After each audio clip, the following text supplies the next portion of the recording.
A rich woman humiliated a waitress until the truth came knocking. Hook, first seconds. The words were not loud, but they shattered the room.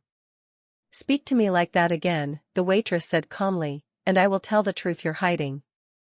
The elegant dining hall froze. Crystal glasses hovered in midair.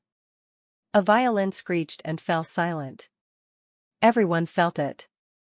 Something had just gone wrong. Her name was Lena. She was 24. A waitress working double shifts to pay for her mother's treatment. The woman she confronted was Victoria Hale, rich, careless, untouchable, or so everyone believed. Victoria's hand was still raised. Red wine stained Lena's apron. She had thrown it moments earlier. Not by accident. By choice. I thought you knew your place, Victoria sneered. Lena didn't lower her eyes. For weeks, she had swallowed insults. Smiles without warmth. Orders spoken like commands. But tonight, something snapped. Inside her chest was fear. Rent overdue, bills unpaid, a life held together by exhaustion. But beneath it burned something stronger. Dignity. I won't apologize, Lena said quietly. You humiliated me for months. Tonight, you crossed the line. Victoria laughed. Months, she said coldly. I don't even remember your name. Even the rich guest shifted uncomfortably. At the head of the table sat Richard Hale, Victoria's father. A man who controlled rooms without raising his voice. If you continue, he said calmly, I will make sure you never work in this city again. The threat landed hard. Lena swallowed. Losing this job meant ruin. But losing herself felt worse. If I stay silent, she said, voice steady, I disappear. Something flickered in Victoria's eyes. Fear. Because Lena wasn't bluffing. The secret. 2 weeks earlier, Lena had been cleaning the women's restroom. Victoria burst in, crying, phone pressed to her ear. Lena tried not to listen.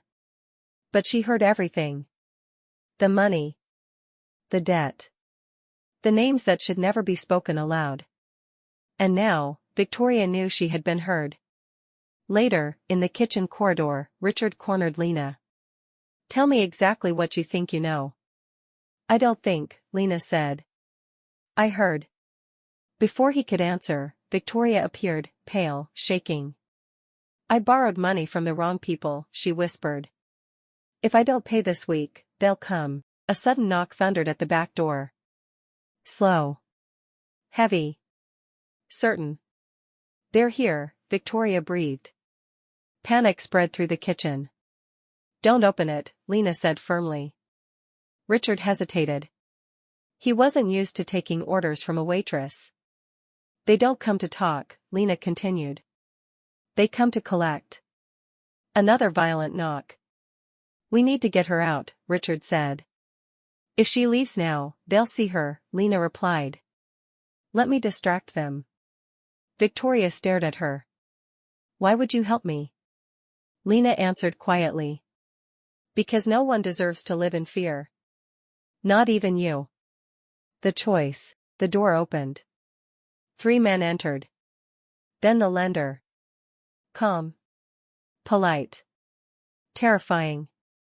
I just want a conversation, he said. Lena stood in front of him. She bought seconds. Seconds that allowed father and daughter to escape. But the lender followed. In the dark storage room, the truth spilled. The debt, the danger, the secret overheard. In the end, the lender didn't want money. He wanted silence. And as insurance, he chose Lena. The next day, Lena walked into his office alone. She walked out alive. Shaken. But unbroken.